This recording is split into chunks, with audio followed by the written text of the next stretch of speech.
Sì, io dico che delle volte se ero in barca e bevevo proprio sulla sorgente, si vedeva le sorgenti così, dai fontane si poteva proprio beverla da me che era limpida, limpida, e sì, che si vedeva fino al fondo, da limpido che era, fino ai sassi. Mi ricordo che era bella acqua. Sì, sassi sotto. Si sentiva qua. Mentre andavamo con la stanga, sai. Come dico, non esisteva che fosse stato, ma se adesso sgrido e potrei che va, ma è ora. Ma neanche mi diceva niente, stesso che fosse stata una strada, sì, per altri.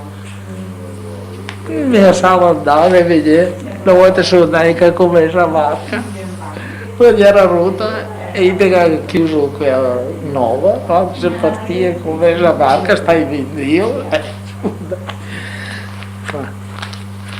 Nessuno mi diceva niente. Mi lasciavo andare, mi lasciavo andare. Mi dicevano stai attenti, stai attenti. Ieri i bambini Valtri, il vostro divertimento, qual Era quello che ho detto, è il Sile. Il mio divertimento è stato il Sile, un mondo. Dopo, più tardi, poi mio papà ha tutto un Matteo e ora pensassi col Matteo.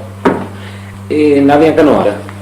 No, i miei fratelli sì, tutti sapevano. Tua zeta e no? No, niente, perché noi se mancava di modestia. E se cascavi con la barca dentro? Se legavo.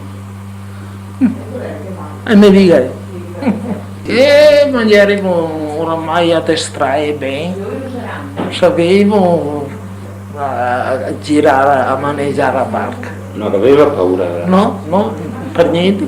Era pericoloso attraversare tutto Toco del Sil qua, da qua a Sant'Angelo? Dai una bella spinta e dai a presto.